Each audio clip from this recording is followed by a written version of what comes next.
Aarav, रिवॉन for revenge एक काल्पनिक कथा है।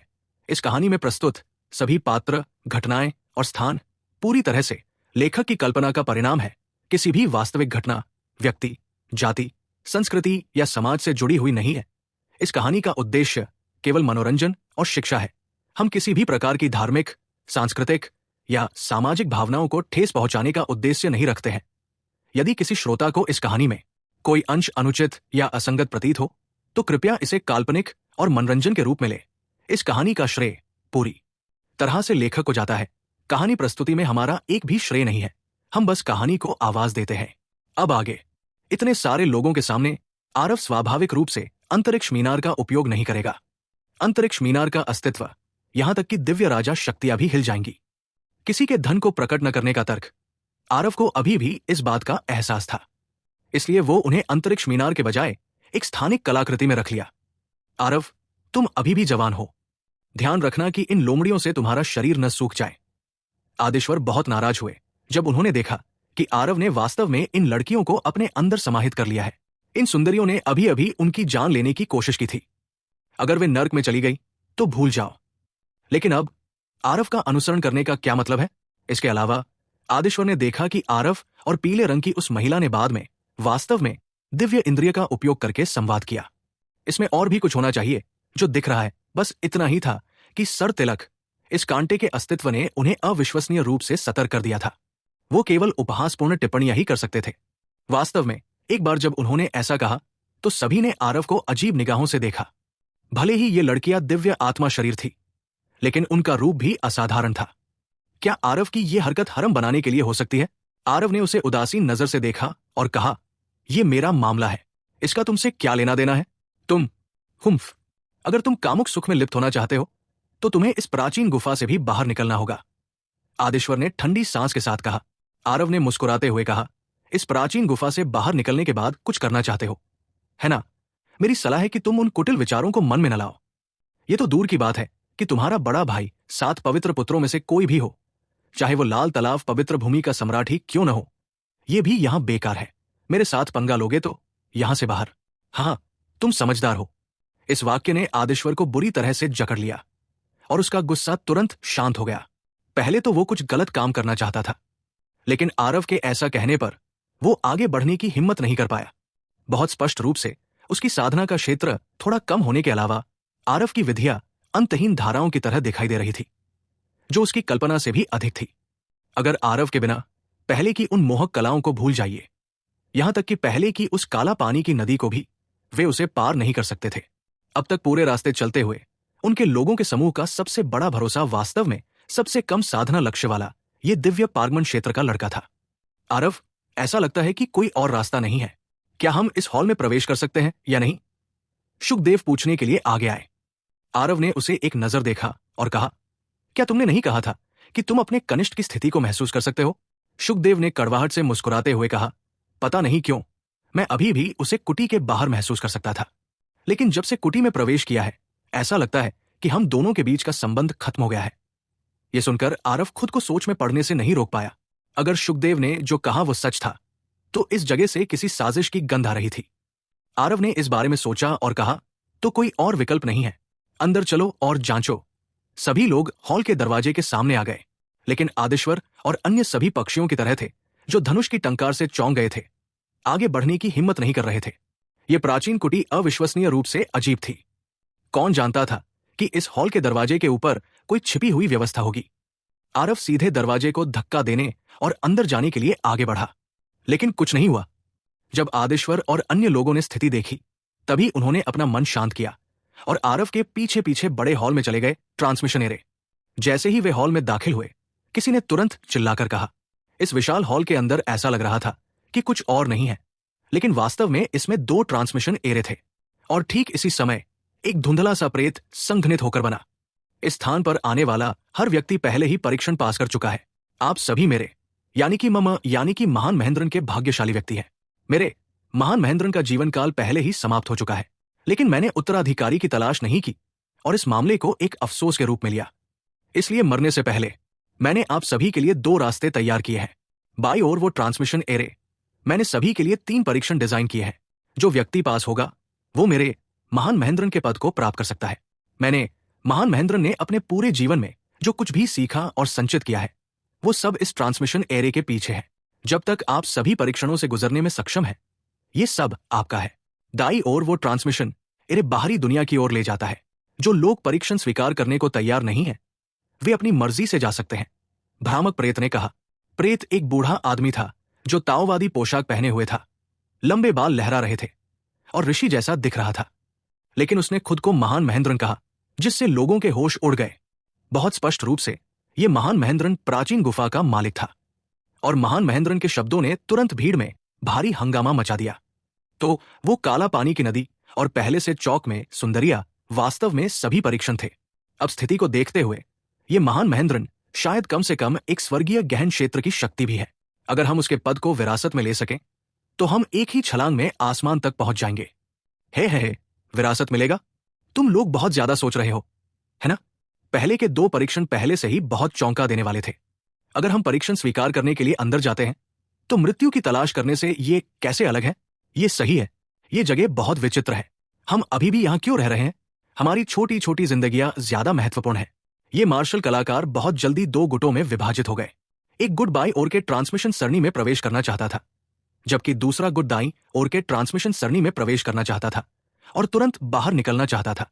इन मार्शल कलाकारों के लिए दिव्य गहन क्षेत्र की विरासत बहुत आकर्षक थी। किसी को यह जानना था कि उनकी लाल तालाब पवित्र भूमि का स्वामी भी सिर्फ एक प्रथम स्तर दिव्य गहन क्षेत्र था। अगर वे महान महेंद्रन की विरासत पा सकते थे तो यह वास्तव में ड्रैगन गेट पर छलांग लगाने वाले कार की तरह कहा जा सकता था। इसलिए अधिकांश मार्शल कलाकारों ने बाई ओर के ट्रांसमिशन सरणी की ओर जाने की निर्णय लिया। मास्टर आरव, हमें किस तरफ जाना चाहिए? शुकदेव ने अब आरव की बातों को ध्यान से सुना और उनका पालन किया। अगर बात करें कि यहां बोलने का सबसे बड़ा अधिकार किसको है तो वो कोई और नहीं बल्कि आरव ही था। आदेश्वर ने कुछ नहीं कहा, लेकिन शुकदेव को पूछते हुए सुनकर उनके कान भी अनजाने में फड़कने लगे। वे सुनना चाहते थे कि आरव क्या कहना चाहता है, लेकिन आरव ने कहा, दरअसल मैं जानना चाहता हूं कि अगर हम दोनों रास्ते नहीं अपनाएंगे तो इसका क्या नतीजा होगा? अरे, दोनों रास्ते नहीं अपनाओगे? इस हॉल में कोई दूसरा रास्ता नहीं है, शुकदेव ने कहा। आरव ने अभी कुछ कहा ही था कि मास्टर सिद्धार्थ जोर से हंसे और कहा, दोनों रास्ते नहीं अपनाएंगे, स्वाभाविक रूप से तीसरा रास्ता भी है। ये कहते हुए वे द ट्रांसमिशन सरणियों के चारों ओर चक्कर लगाते हुए हॉल के पीछे एक पारंपरिक चौकोर मेज के किनारे आ गए। उनकी इस हरकत ने तुरंत सभी की आंखें खींच ली। मास्टर सिद्धार्थ आखिर क्या करना चाहते थे ये जानने के लिए सभी उत्सुक हो गए। अनुयायी रवि के मृत्यु के बाद मास्टर सिद्धार्थ खामोश होकर सबके पीछे चल रहे थे, लेकिन अब उन्होंने मुंह खोला। ये केवल ये देखने के लिए था कि मास्टर सिद्धार्थ ने पुराने स्टाइल के चौकोर टेबल पर रखी एक कैंडलस्टिक को थोड़ा सा हिलाया। ऐसा दृश्य हुआ जिसने सभी को चकित कर दिया। सार ऊर्जा की एक लहर ने बहुत तेजी से पूरे मुख्य हॉल को भर दिया। सभी की निगाहों के सामने उन 2 ट्रांसमिशन एरे के पीछे एक तीसरा ट्रांसमिशन एरे वास्तव में खुल गया। ये वास्तव में अभी भी एक ट्रांसमिशन एरे है, इतनी गहराई से छिपा हुआ। पता चला कि पहले वे 2 ट्रांसमिशन एरे वास्तव में जाल थे। किमिया आदरणीय मास्टर सिद्धार्थ वास्तव में 7वें स्तर एरे मास्टर होने के योग्य है। वास्तव में इस छिपे हुए ट्रांसमिशन एरे को खोजने में सक्षम होने के लिए अगर हम उनमें से किसी एक में प्रवेश करते हैं तो शायद इस आपदा से बचना मुश्किल होगा। बहुत करीब, बहुत करीब। अभी अभी उस महान महेंद्रन द्वारा धोखा दिए जाने के कारण मैं लगभग इसके झांसे में आ गया। जब सभी ने इस तीसरे ट्रांसमिशन एरे को देखा तो उनमें से हर एक ने राहत की सांस ली। यह तीसरा ट्रांसमिशन एरे बहुत गहराई से छिपा हुआ था। सोचने के लिए अपने बट का उपयोग करना, पहले दोनों भी जाल थे। उस महान महेंद्रन ने इसे कानों को बहुत सुखद बना दिया। अब सोचने पर उसके दुर्भावनापूर्ण इरादे थे। मास्टर सिद्धार्थ ने आरव को आत्मसंतुष्टता से देखा, स्पष्ट रूप से शक्ति का प्रदर्शन कर रहा था। जब से वो आरव को जानता था तब से वो लगातार आरव द्वारा दबाया गया था। लेकिन जब हर कोई इस बात पर चर्चा कर रहा था कि अभी किस ट्रांसमिशन एरे में प्रवेश करना है तो उसने पाया कि इस कैंडलस्टिक में कुछ अलग पहलू है। जिस क्षण आरव ने यह कहा, यह स्पष्ट रूप से संकेत देता है कि आरव भी इससे बाहर निकल गया है। मास्टर सिद्धार्थ आरव को अकेले ही सारी लाइमलाइट का आनंद लेने के लिए कैसे तैयार हो सकते थे, इसलिए उन्होंने वापसी करने के लिए तुरंत इस तीसरे ट्रांसमिशन एरे को खोद निकाला। वास्तव में अभी सभी की प्रतिक्रिया को देखते हुए इस कार्रवाई के प्रभाव उत्कृष्ट थे। किमिया आदरनी और 7वें स्तर एरे मास्टर ये 2 पट्टिकाएं मजे के लिए नहीं लटकाई गई थी। अधिकांश लोगों के लिए यह स्वीकृति का प्रतिनिधित्व करता है। इसकी तुलना में आरव के साधना क्षेत्र के लिए स्वर्ग आरोहण क्षेत्र और असीम क्षेत्र के एक समूह की मान्यता प्राप्त करना स्पष्ट रूप से बहुत कठिन था। मास्टर सिद्धार्थ ने इस छिपे हुए संचरण सरणी को पाया और लोगों द्वारा तुरंत आसमान तक प्रशंसा की गई, विशेष रूप से आदेश्वर। उन्होंने तुरंत प्रशंसा की। मास्टर सिद्धार्थ वास्तव में अपने नाम के अनुरूप है। सरणी निर्माण में बस ये कौशल, मुझे लगता है कि ये कुछ लोगों से ऊपर है, आदेश्वर ने कहा। आदेश्वर के शब्द वास्तव में बहुत ही निहित रूप से कहे गए थे। उन्होंने लंबे समय से महसूस किया था कि आरव ने इस छिपे हुए संचरण सरणी को भी स्पष्ट रूप से देखा था, अन्यथा उन्होंने ऐसा नहीं कहा होता। बस यही था कि आरव की तुलना में आदेश्वर को स्पष्ट रूप से उम्मीद थी कि मास्टर सिद्धार्थ अधिक बढ़त हासिल कर सकेगा।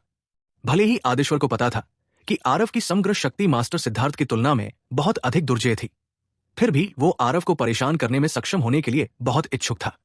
हाँ, बिल्कुल नहीं, बिल्कुल नहीं, बस कुछ महत्वहीन कौशल। सिटी लॉर्ड आदेश्वर बहुत विनम्र है, मास्टर सिद्धार्थ ने प्रसन्नतापूर्वक हंसते हुए कहा। आखिरकार सभी को आरव को ठंडा कंधा देते हुए देखकर मास्टर सिद्धार्थ के दिल में अकथनीय उत्साह था। वो आखिर किस बात का दिखावा कर रहा है? वास्तव में सफलता के नशे में चूर एक नीच चरित्र। बगल में चिरायु ने दुखी भाव से कहा। उनका पक्ष मूल रूप से मास्टर सिद्धार्थ के साथ पूरी तरह से पहले ही अलग हो चुका था, इसलिए मास्टर सिद्धार्थ को अपनी सफलता पर गर्व करते हुए देखकर हेड कमांडर चिरायु भी बहुत नाराज था। आरव ने मुस्कुराते हुए कहा, किमिया आदरणीय मास्टर सिद्धार्थ भी बहुत दिनों से दबा हुआ है, बस उसे थोड़ा आनंद लेने दो। सभी ने कुछ देर तक मास्टर सिद्धार्थ की चापलूसी की, फिर भी आखिरकार विषय फिर से वही था कि किस रास्ते पर जाना है। लेकिन चूंकि मास्टर सिद्धार्थ ने यह छुपा हुआ ट्रांसमिशन एरे पाया है, इसलिए लगता है कि यह सवाल भी अनावश्यक था। चूंकि मास्टर सिद्धार्थ ने पहले ही असली ट्रांसमिशन एरे पा लिया है, तो चलो अंदर प्रवेश करते हैं, आदेश्वर ने स्पष्ट स्वर में कहा। रुको, सभी बस चलने ही वाले थे, लेकिन आरव ने उन्हें रोक दिया। आदेश्वर ने एक मुस्कान के साथ कहा, जो मुस्कान नहीं थी। क्या मास्टर आरव अब कुछ हद तक अनिच्छुक महसूस कर रहे हैं क्योंकि आपको यह छुपा हुआ ट्रांसमिशन एरे नहीं मिला? आरव ने मुस्कुराते हुए कहा, मुझे स्वाभाविक रूप से इस तीसरे ट्रांसमिशन एरे में प्रवेश करने की आपकी इच्छा पर कोई आपत्ति नहीं है, लेकिन मुझे आपको चेतावनी न देने के लिए दोष न दें। यदि आप वास्तव में अंदर प्रवेश करते हैं तो परिणाम स्वयं भुगतें। आरव के शब्दों ने आदेश्वर को अंदर से चिंतित कर दिया, लेकिन उसके चेहरे पर अभी भी अविश्वास का भाव था। जब उसने कहा, अरे क्या तुम मास्टर सिद्धार्थ से ईर्ष्या करते हो? तो तुम जानबूझकर सतर्कता बढ़ाने के लिए बातों को बढ़ा चढ़ाकर बता रहे हो। मैं कहता हूं, क्या तुम बदमाश थोड़ा दिमाग खोल सकते हो या नहीं? आरव ने मुस्कुराते हुए कहा, ठीक है, फिर अंदर जाओ, मैं तुम्हें नहीं रोकूंगा। आरव के चेहरे पर उदासीनता थी, लेकिन इसने आदेश्वर को अनजाने में डगमगा दिया। अब तक चलने में सक्षम लोगों का समूह आरव के उपायों पर निर्भर था।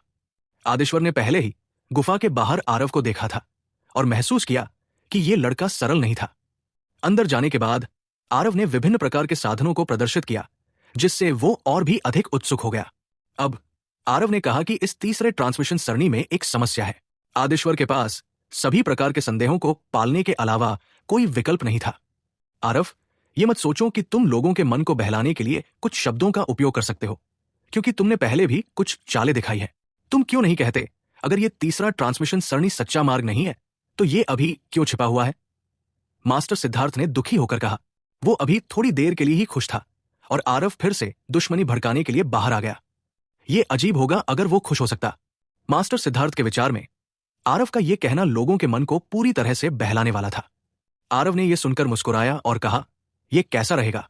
जो लोग मास्टर सिद्धार्थ के साथ इस तीसरे ट्रांसमिशन सरणी में जाने के इच्छुक हैं, वे अभी अंदर जा सकते हैं। मास्टर सिद्धार्थ, चूंकि यह तीसरा ट्रांसमिशन सरणी आपने ही खोजा है, तो आपका बुजुर्ग स्व क्यों नहीं आगे बढ़ता? तो मैं चलता हूं। कौन किससे डरता है? मास्टर सिद्धार्थ आरव द्वारा इस तरह से ट्रिगर किए जाने पर अपना चेहरा और नहीं रख सका और तीसरे ट्रांसमिशन सरणी की ओर चल पड़ा। सब लोग इस बदमाश की चाल में मत पड़ो। इस बदमाश को ये छोटी छोटी चालें खेलना सबसे ज्यादा पसंद है। ये तीसरा ट्रांसमिशन एरे बिल्कुल सेफ है। जो मेरे पीछे आना चाहते हैं वे एक साथ अंदर आए, मास्टर सिद्धार्थ ने जोर से कहा। जब वो बोल रहा था, मास्टर सिद्धार्थ पहले ही ट्रांसमिशन एरे के सामने चला गया था, लेकिन जब उसने मुड़कर देखा तो उसने पाया कि एक भी व्यक्ति उसके पीछे नहीं आया। अगर रवि अभी भी आसपास होता तो वो निश्चित रूप से मास्टर सिद्धार्थ का पीछा करता, लेकिन दुख की बात है कि रवि को सर तिलक ने मौके पर ही मार डाला था। अन्य मार्शल कलाकारों ने एक दूसरे की तरफ देखा। वास्तव में कोई भी नहीं हिला। यहां तक कि आदिश्वर, जिसने पहले उसे आसमान तक सराहते हुए कहा था, वो भी नहीं हिला। मास्टर सिद्धार्थ का बूढ़ा चेहरा एक बार में ही फुष्ट के साथ चमकीला लाल हो गया। आप सभी ठीक है, ठीक है। इस तरह की स्थिति वाकई बहुत शर्मनाक थी। वो पहले से ही आगे बढ़कर प्रवेश करने के लिए तैयार था, लेकिन वास्तव में अन्य लोगों ने कोई परवाह नहीं की, सिवाय इसके कि हर किसी के जीवन और मृत्यु के बारे में इसे हल्के में लेने की हिम्मत कौन करता है। अगर हर कोई आरव के बारे में बिल्कुल भी नहीं जानता तो वे निश्चित रूप से अभी मास्टर सिद्धार्थ पर विश्वास करना चुनते। बस यही था कि आरव का मतलब सभी ने पहले भी इसे देखा था। अब उसके एक शब्द से वजन बिल्कुल अलग था। भले ही वे अभी भी संदेह में थे, लेकिन वे आसानी से खतरों का सामना करने की हिम्मत नहीं कर पाए। हे मास्टर सिद्धार्थ, ऐसा लगता है कि सभी को आपके फैसले पर कोई भरोसा नहीं है, लेकिन ऐसा लगता है कि आप अपने फैसले पर काफी आश्वस्त हैं। तो आप खुद ही अंदर क्यों नहीं चले जाते? शायद ये ट्रांसमिशन सरणी दिव्य क्षेत्र की ओर जाती है और आप सीधे दिव्य क्षेत्र में वापस आ सकते हैं। चिरायु ने ठंडी हंसी के साथ कहा। मास्टर सिद्धार्थ की इच्छा थी कि वो सुरंग बनाने के लिए जमीन में एक छेद ढूंढ सके, लेकिन चिरायु के उपहास ने अभी भी मास्टर सिद्धार्थ को पूरी तरह से शांत कर दिया। अगर आरव वास्तव में मजाक नहीं कर रहा था, तो अगर वो अंदर जाता, मास्टर आरव, हमें किस तरफ जाना चाहिए? अंत में ये अभी भी सुखदेव ही था जो पूछने से खुद को रोक नहीं पाया। आरव ने अपना सिर हिलाया और कहा, ईमानदारी से कहूं तो मुझे भी नहीं पता कि किस तरफ जाना है। अगर संभव हो तो मैं इसे नहीं लूंगा। बस मुझे लगता है कि हमें सबसे ज्यादा इस तीसरे ट्रांसमिशन एरे को नहीं लेना चाहिए। यह सुनकर सभी लोग चौंक गए। सुखदेव ने पूछा, ऐसा क्यों है? आरव ने कहा, वास्तव में हालांकि ये तीसरा ट्रांसमिशन एरे छिपा हुआ है, लेकिन एक फॉर्मेशन पथ विशेषज्ञ के लिए इसे ढूंढना मुश्किल नहीं है, चाहे वे कोई भी हो। जब तक वे यहां तक चलने में सक्षम है, तो किसकी फॉर्मेशन पथ की उपलब्धियां कम होंगी? इसलिए मुझे लगता है कि यह कैंडलस्टिक एक दोष है जिसे उस बूढ़े प्रेत ने जानबूझकर पीछे छोड़ दिया है। लक्ष्य लोगों को यह तीसरा ट्रांसमिशन एरे लेने के लिए प्रेरित करना है। आरव के विश्लेषण ने सभी को भय से कांपने पर मजबूर कर दिया। इससे पहले उन्होंने इस पहलू पर बिल्कुल भी नहीं सोचा था। अब आरव को इस तरह से विश्लेषण करते हुए सुनकर यह छिपा हुआ ट्रांसमिशन एरे पूरी तरह से एक बहुत बड़ा गड्ढा था। यह महान महेंद्रन निश्चित रूप से योजना बनाने में माहिर व्यक्ति था।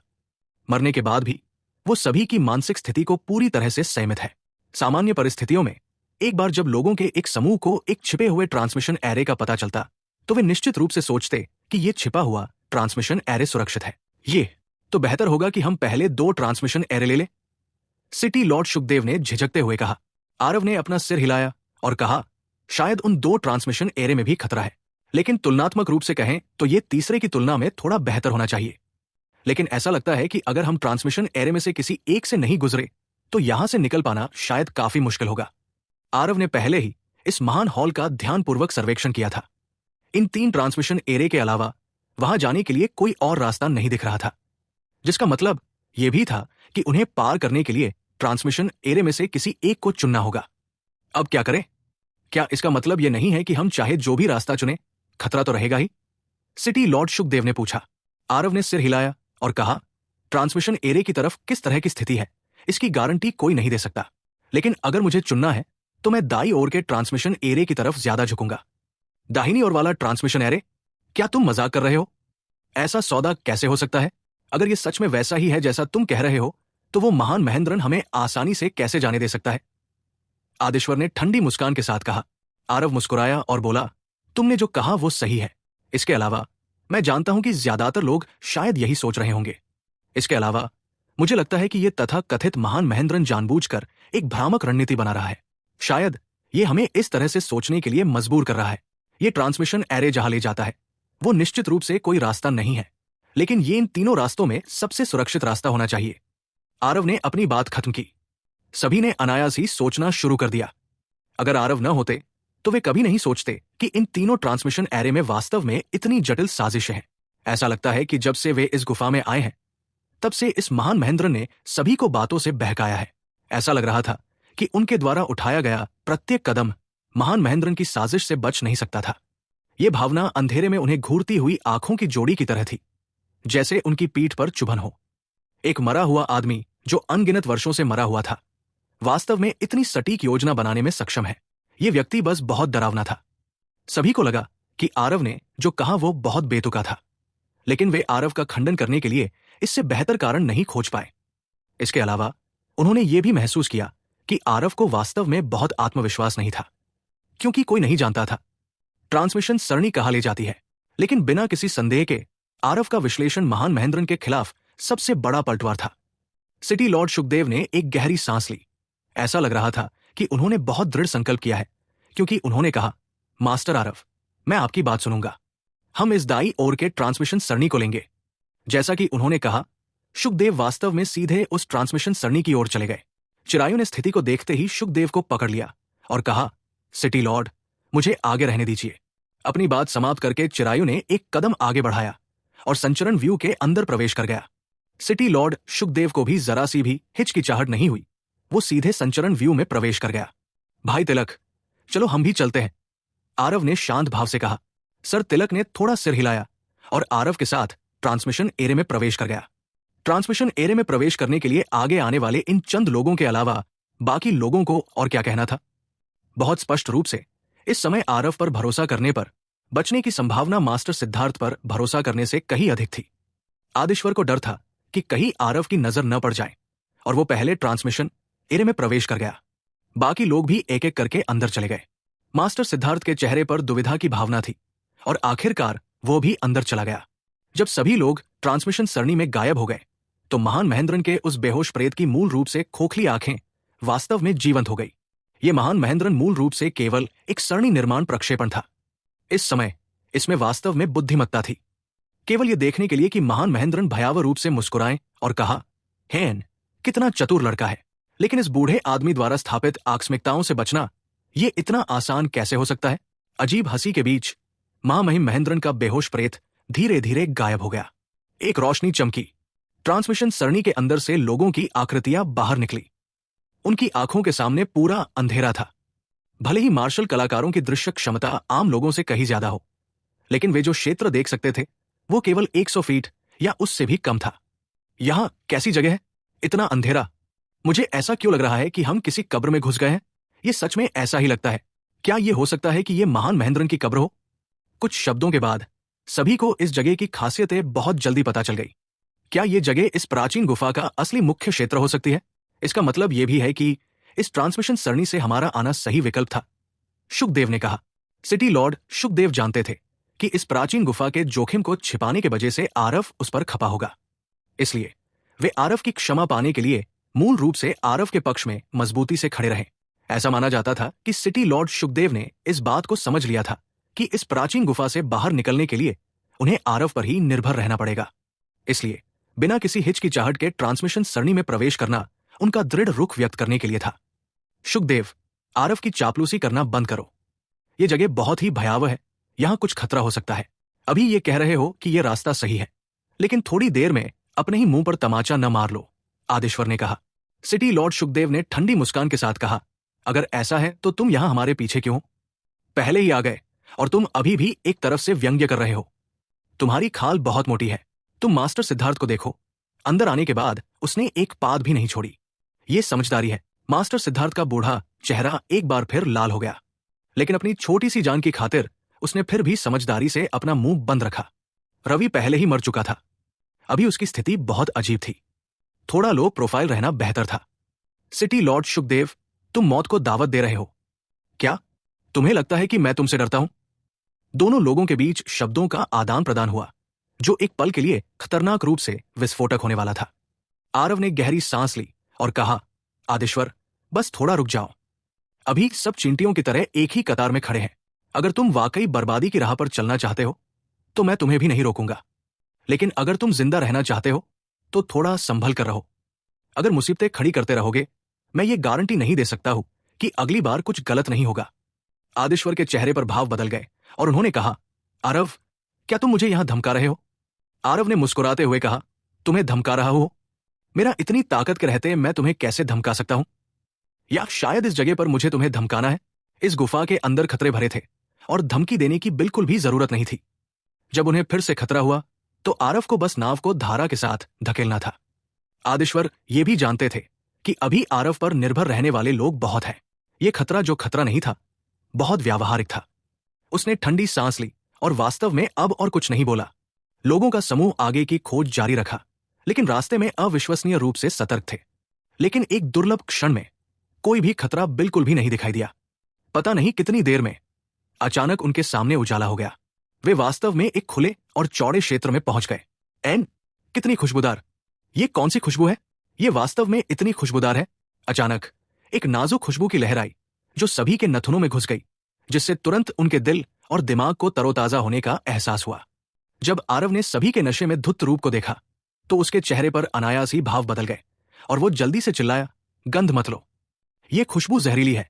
हालांकि तब तक बहुत देर हो चुकी थी। धप धप धप लोगों का समूह एक एक करके कमजोर होकर जमीन पर गिर पड़ा। यह स्पष्ट रूप से जहर दिए जाने का लक्षण था। मैं क्यों पूरी तरह से कमजोर महसूस कर रहा हूं? किसी भी सार ऊर्जा का उपयोग करने में असमर्थ हूं। आखिर ये क्या चीज है? सुगंध की एक झलक से वास्तव में सभी सार ऊर्जा खो देना कैसे संभव है? मार्शल कलाकारों का समूह, वे सभी लगातार रो रहे थे। उन्हें उम्मीद नहीं थी कि वे फिर से दुर्घटना से हार जाएंगे। असीम क्षेत्र के मार्शल कलाकार सभी जमीन पर गिर गए थे, बिल्कुल भी हिलने में असमर्थ थे। स्वर्ग आरोहण क्षेत्र के मार्शल कलाकार थोड़े बेहतर थे, लेकिन स्थिति भी बहुत अच्छी नहीं थी। आरव की उस चीख का अंत में कुछ असर हुआ। दूसरे मार्शल कलाकारों ने तुरंत अपनी गंध की इंद्रिय को बंद कर दिया। तभी इसने जहर के गहराने की त्रासदी को रोका। तुम लोग भी बहुत लापरवाह हो। इस गुफा के अंदर हर जगह जाल भरे हुए हैं। यह हल्की सुगंध स्पष्ट रूप से समस्याग्रस्त है और तुम सभी वास्तव में इसके लिए गिर गए। आरव ने भौहें सिकोड़ते हुए कहा, भगवान जैसे विरोधियों से नहीं, केवल स्वर जैसे साथियों से डरता हूं। अब तक और ये लोग अभी भी इतने भुलक्कड़ थे, इतनी आसानी से हार मान लेते थे। बस ये नहीं पता कि मृत्यु शब्द कैसे लिखा गया। ये किस तरह का जहर है? मैंने अभी अभी थोड़ा सा सूंघा है और मैं वास्तव में पूरी तरह से कमजोर हो गया हूं। ऐसा लगता है कि मैं सार ऊर्जा को इकट्ठा करने में असमर्थ हूं। आदिश्वर ने भी इस समय असहाय होकर कहा। उसकी प्रतिक्रिया पहले से ही बहुत तेज थी, लेकिन वो फिर भी इसके झांसे में आ गया। हालांकि ये दूसरों की तरह जमीन पर गिरने की हद तक नहीं था। अगर वे इस समय लड़ते तो वो शायद आरव के मुकाबले में भी नहीं होते। आरव ने ठंडी सांस ली और कहा, यह अजीब नीदर फूल की पुष्प सुगंध है, एक जहर जो विशेष रूप से लक्षित है। मार्शल कलाकारों की सार ऊर्जा, जिन लोगों को जहर दिया जाता है उनके मेरिडियन सिकुड़ जाते हैं और वे पूरे शरीर में लंगड़े हो जाते हैं। उनकी सार ऊर्जा को बिल्कुल भी इकट्ठा नहीं किया जा सकता है। अगर आप सभी को थोड़ी देर और संगते रहेंगे तो आपको मुझे बचाने की जरूरत नहीं है। आप निश्चित रूप से सीधे जयराज से मिलने जाएंगे। आरव का वर्तमान मूड बहुत खराब था। उसे दुखी करने वाली बात यह नहीं थी कि इन लोगों को जहर दिया गया, बल्कि अजीबोगरीब नेदर फ्लावर था। अपने पिछले जन्म में उसे और दक्षराज रुद्रदेव को जो जहर दिया गया था, उसे अजीबोगरीब नेदर फ्लावर का उपयोग करके परिष्कृत किया गया था। इसकी शक्ति अविश्वसनीय थी। आरव ने नहीं सोचा था कि उसे यहां फिर से अजीबोगरीब नेदर फ्लावर का सामना करना पड़ेगा। इससे उसे कैसे परेशानी नहीं होगी? लेकिन नवे स्तर अजीबोगरीब नेदर फ्लावर बेहद दुर्लभ था। दिव्य क्षेत्र के विशाल क्षेत्र और प्रचुर संसाधनों के बावजूद इसे देखना भी बहुत कम ही संभव था। इन लोगों ने जिस अजीबोगरीब नेदर फ्लावर को सूंघा, उसका दर्जा ऊंचा नहीं होना चाहिए, अन्यथा उनके साधना क्षेत्र के साथ वे अभी भी कैसे जीवित हो सकते थे? उनकी बात तो छोड़िए, भले ही आरव के शरीर की रक्षा करने वाला ओरिजिन मैग्नेटिज्म स्पिरिट फ्लावर हो, लेकिन वो नवे स्तर अजीबोगरीब नेदर फ्लावर के जहर को भी नहीं रोक सकता। हालांकि आदिश्वर ने इसका अर्थ समझ लिया आरव के शब्दों में और खुशी से ये कहने से खुद को नहीं रोक पाया, तुम्हारा मतलब है तुम हमारे शरीर में मौजूद जहर का इलाज करने में सक्षम हो? आरव ने अपनी आंखें घुमाई और कहा, मैं तुम्हारा इलाज क्यों करूं? आदिश्वर को उम्मीद नहीं थी कि आरव के शब्द वास्तव में इतनी जल्दी सच हो गए। ये वास्तव में प्रतिशोध था। ये मैं तुम्हें पृथ्वी सार क्रिस्टल दे सकता हूं। साथ ही मैं तुम्हें आश्वासन देता हूं कि तुम मेरा इलाज करने के बाद मैं तुम्हारे लिए चीजों को और मुश्किल नहीं बनाऊंगा, आदिश्वर ने जल्दी से कहा। आरव ने उसकी ओर देखा और ठंडी सांस के साथ कहा, गुफा में प्रवेश करने से लेकर अब तक तुमने आखिरकार कुछ अच्छा कहा। भाई तिलक, तुम्हें सबसे कम जहर है, पीछे रहो और उनका ख्याल रखो। मैं जहर से छुटकारा पाने का तरीका ढूंढता हूं। इस समूह में सर तिलक की सतर्कता सबसे अधिक थी, इसलिए उसे सबसे कम जहर दिया गया। लेकिन आरव की बातें सुनकर उसकी भौहें थोड़ी सिकुड़ गई और उसने कहा, आपका अकेले जाना बहुत खतरनाक है। मेरे लिए आपके साथ चलना बेहतर है। अगर ये लोगों को मरना है तो मरने दो, इन पर इतनी दया क्यों? आरव ने अपना सिर हिलाया और कहा, अजीब नीदर फ्लावर की सुगंध इतनी घनी है, इसे पास में ही होना चाहिए। मैं इसे अकेले संभाल सकता हूं। भाई तिलक, बेहतर है कि पीछे रहें। ये ठीक है। आरव के जाने के बाद आदिश्वर ने अचानक अपना मुंह खोला और पूछा, छोटे भाई तिलक, इस आरव के पास क्या पृष्ठभूमि है? कम उम्र में इतनी ताकत है, कम से कम वो किमिया सम्राट का उत्तराधिकारी भी है ना? इस आरव के पास कम उम्र में इतनी ताकत है, कम से कम वो उत्तराधिकारी तो है ना? सच कहें तो आदेश्वर आरव को बहुत पसंद करते थे। आरव के प्रति उनका गुस्सा मुख्य रूप से इस बात पर था कि आरव उन्हें कोई सम्मान नहीं देते थे। सर तिलक ने यह सुनकर शांत भाव से कहा, छोटा भाई, आरव बस एक निचली लोक से आरोही है। आदेश्वर चौंक कर लगभग उछल पड़े। क्या तुम कह रहे हो कि वो बस एक आरोही है? आदेश्वर ने कभी सपने में भी नहीं सोचा होगा कि इतना विलक्षण युवक वास्तव में सिर्फ एक आरोही है। एक शहर के शासक के रूप में आदेश्वर आरोही की ताकत से बहुत परिचित थे। 1,00,000 आरोही में शायद ही कोई सिद्धि वाला हो। अगर कोई सिद्धि वाला भी हो तो भी आरव जैसा विचित्र होना संभव नहीं है। अब तक गुफा के बाहर से आरव ने जो विभिन्न तरीके दिखाए वे बस कल्पना मात्र थे। किमिया पद का ऐसा प्रतिभाशाली व्यक्ति वास्तव में सिर्फ एक आरोही था। सर तिलक की बातें सुनकर मार्शल आर्टिस्टों का समूह भी बहुत हैरान हुआ। एक पल के लिए कई तरह की चर्चाएं हुई और ठीक इसी समय एक काली छाया धीरे धीरे अंधेरे से बाहर निकली। कौन है? सर तिलक की भौहें ऊपर उठ गई। अगर इस समय कोई दुश्मन आया तो ये कोई अच्छी बात नहीं है। उस काली छाया का चेहरा धीरे धीरे साफ होता गया। नीले रंग के कपड़े पहने एक युवक सबके सामने आया। जूनियर संतोष। जब शुकदेव और आदेश्वर ने उसे आते देखा तो वे दोनों आश्चर्य से भर गए। सिटी लॉर्ड शुकदेव ने एकटक देखा, फिर तुरंत ही उसके चेहरे पर एक अजीब सी खुशी के भाव उभर आए। जूनियर भाई, ये बहुत अच्छी बात है कि तुम ठीक हो। सिटी लॉर्ड शुकदेव तुरंत स्वागत करने के लिए आगे बढ़े, लेकिन ठीक उसी समय सर तिलक ने उसे पकड़ लिया। भाई तिलक, तुम क्या कर रहे हो? वो मेरा जूनियर प्रशिक्षु भाई संतोष है। उसके साथ वो हमारी सुरक्षा सुनिश्चित कर सकता है। सिटी लॉर्ड शुकदेव ने सोचा कि सर तिलक गलत समझ लिया है और जल्दी से समझा दिया। सर तिलक की भौहें कसकर बंद थी। ऐसा लग रहा था जैसे किसी दुर्जय दुश्मन का सामना कर रहा हो। उसने धीरे से कहा, इस व्यक्ति के साथ कोई समस्या है। मैं बचपन से ही जूनियर के बहुत करीब रहा हूं। मैं उसे पहचान सकता हूं, भले ही वो राख हो जाए। क्या समस्या हो सकती है? शुकदेव ने बिना किसी चिंता के कहा, आपने हमें पहले ही बताया था कि आपके जूनियर को एक अजीबोगरीब जहर दिया गया था, इसलिए उसे इलाज के लिए एक कीमियागर की जरूरत थी। लेकिन आप उसे देखिए, जहर दिए जाने का कोई संकेत कैसे कहा है? सर तिलक ने कहा, वरिष्ठ प्रशिक्षु भाई, आप मेरी तरफ देखिए, मैं संतोष के अलावा और कौन हो सकता हूं? नीले कपड़े पहने युवक ने मुस्कुराते हुए कहा। सिटी लॉर्ड शुकदेव थोड़ा हिचकिचाया। उसे भी लगा कि यह कुछ हद तक गलत था। संतोष के प्रकट होने का समय वास्तव में बहुत संयोग था। इसके अलावा अगर वो पूरी तरह से ठीक था तो उसने उसे संदेश क्यों भेजा? तुम कहते हो कि तुम संतोष हो, क्या तुम्हारे पास कोई सबूत है? सिटी लॉर्ड शुकदेव ने सतर्कता से कहा। वरिष्ठ प्रशिक्षु भाई, क्या तुम भूल गए? उस समय हम चुपके से पहाड़ से नीचे उतरे थे और गुरु ने हमें 1 साल तक चट्टान का सामना करने के लिए पश्चाताप करने की सजा दी थी। इसके अलावा जब हम छोटे थे तो हमारे साथी प्रशिक्षुओं ने मुझे तंग किया था। ये तुम ही थे जो उन्हें हराने के लिए आगे आए। संतोष ने लगातार कई घटनाओं का जिक्र किया और आखिरकार सिटी लॉर्ड शुकदेव को अपनी सतर्कता ढीली करने पर मजबूर कर दिया। सिटी लॉर्ड शुकदेव के चेहरे पर भाव देखकर सर तिलक भी धीरे धीरे शांत हो गए। इस तरह की बात अगर वो व्यक्ति न हो तो उसे पहचानना पूरी तरह असंभव होता। जूनियर, ये वास्तव में तुम हो। शुकदेव उत्तेजित भाव से संतोष को गले लगाने के लिए आगे बढ़े, लेकिन ठीक इसी समय संतोष अचानक दुष्टता से मुस्कुराया और बोला, तुम मूर्खों ने वास्तव में एक एक करके खुद को दरवाजे तक पहुंचाया। वास्तव में अधिकतम मूर्खता। बेहतर है कि मैं तुम सभी को दोषमुक्त कर दूं।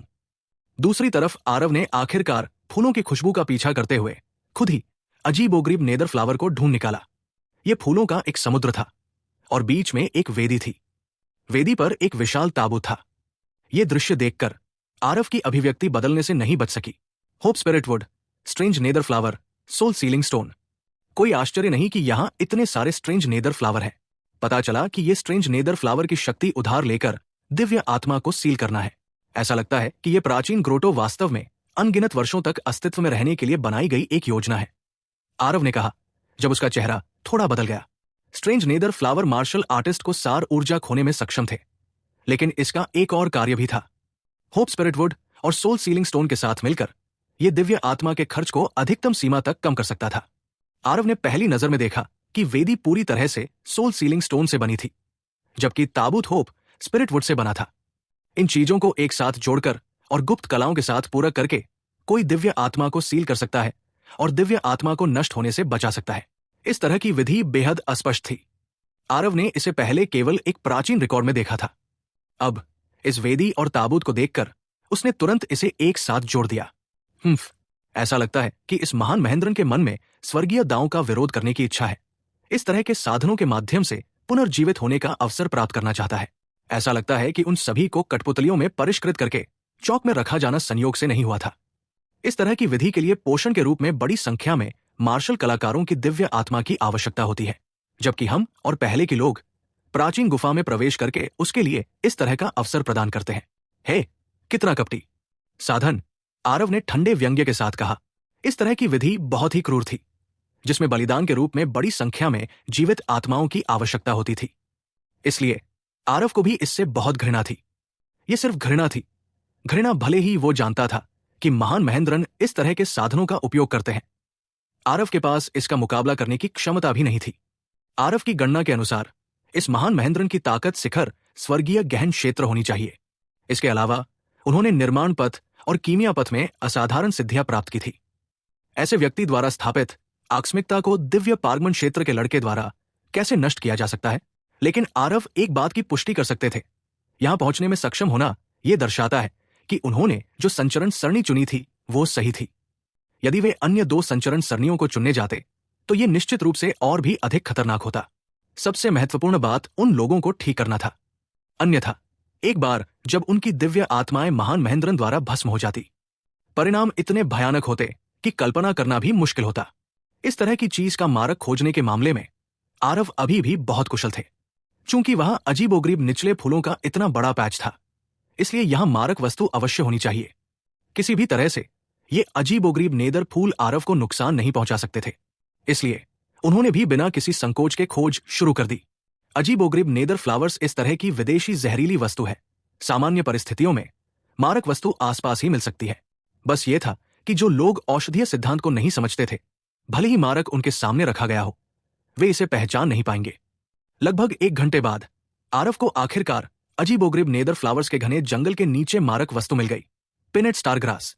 यह प्रक्रिया करीब 4 घंटे तक चली। आरव को पिनेट स्टार ग्रास के कुल 8 डंठल मिले।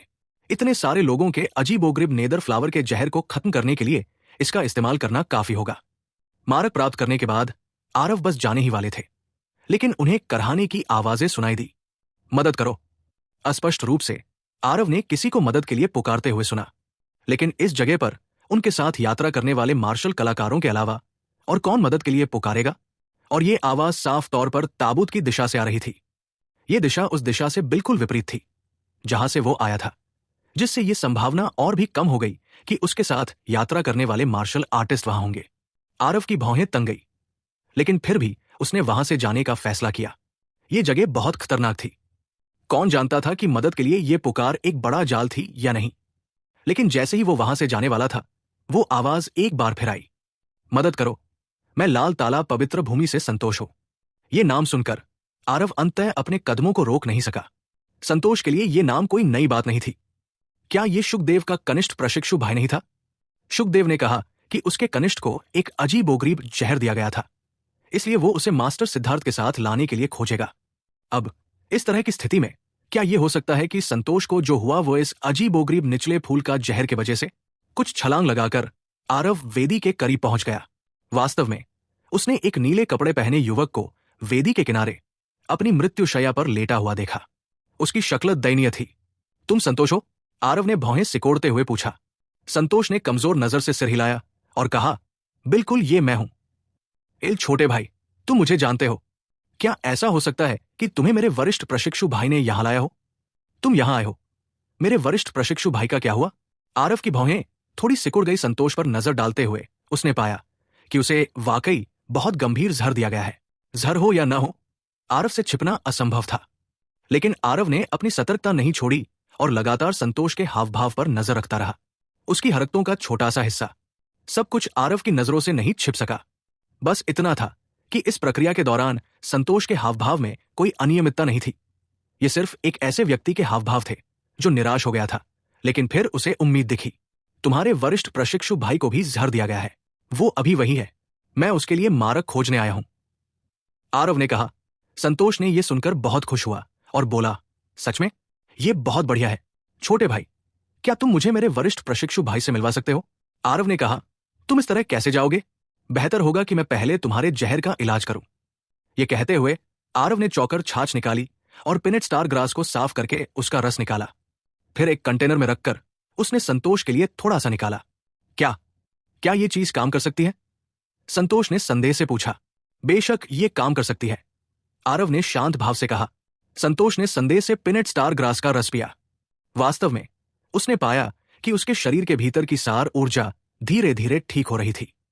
थोड़ी देर में संतोष किसी ऐसे व्यक्ति की तरह खड़ा हो गया जो ठीक था। हाँ, छोटा भाई वास्तव में कोई साधारण व्यक्ति नहीं है। महान दयालुता को शब्दों से धन्यवाद नहीं दिया जा सकता है। संतोष निश्चित रूप से उदारता से चुकाएगा।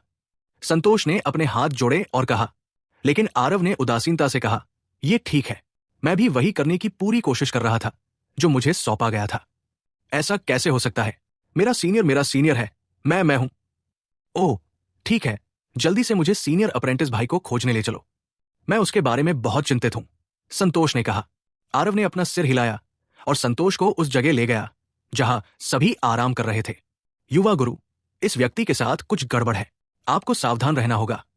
आरव अभी चल ही रहा था जब स्थानिक आत्मा कलाकृति के अंदर स्थित माहिका ने वास्तव में दिव्य इंद्रिय के माध्यम से उसे प्रेषित किया। हाँ, मुझे पता है। आरव की प्रतिक्रिया से पता चला कि वो बहुत आश्चर्यचकित नहीं था, बल्कि ये माहिका ही थी जिसने आश्चर्य से देखा जब उसने आरव को अपने हाथों में एक ज्ञान मोती पकड़े हुए देखा। आपको पता है, मायाका का चेरी जैसा मुंह एक चक्र बनाने के लिए खुल गया। उसने पहले भी आरव की हरकत देखी थी और सोचा था कि आरव को संतोष ने पहले ही धोखा दे दिया है, इसीलिए उसने चेतावनी देने के लिए आवाज लगाई। कौन जानता था कि आरव ने बहुत पहले ही यह समझ लिया था। आरव ने कहा, हाँ, इस भौतिक शरीर को बिना किसी संदेह के संतोष होना चाहिए, लेकिन दिव्य आत्मा शायद पहले से ही संतोष का नहीं है। उसे लगता है कि उसने इसे बहुत अच्छी तरह से छिपाया है। वास्तव में जब मैंने उसके शरीर में अजीबोगरीब नेदर फ्लावर जहर की जांच की तो मुझे पहले ही असामान्यता का पता चल गया। माहिका के चेहरे पर आश्चर्य की लकीर थी। उसे पहले तो इस पर यकीन नहीं हुआ, लेकिन आरव को इतनी दृढ़ता से यह कहते हुए सुनकर उसे पता चल गया कि वो शेख ही नहीं बघा रहा था। उसने वास्तव में इसे समझ लिया था। बस वो ये मानने की हिम्मत नहीं कर पाई कि घावों की जांच करने में लगने वाले समय में आरव ने वास्तव में यह समझ लिया कि संतोष वास्तव में असली संतोष नहीं है। युवा मास्टर, जब आपने अनियमितता को समझ लिया था तो फिर आपने उसे जहर को ठीक करने में मदद क्यों की? माहिका ने हैरान होकर पूछा। तो क्या होने वाला है कहानी में आगे? आरव वास्तव में नकली संतोष को क्यों बचाया? उसका इरादा क्या है? क्या आरव दोनों सिटी लॉर्ड, जिनमें से एक उसे खतरों के बारे में छुपाकर धोखा दिया और दूसरा जिसने उसे मारने की कोशिश की, उन्हें आसानी से छोड़ देगा?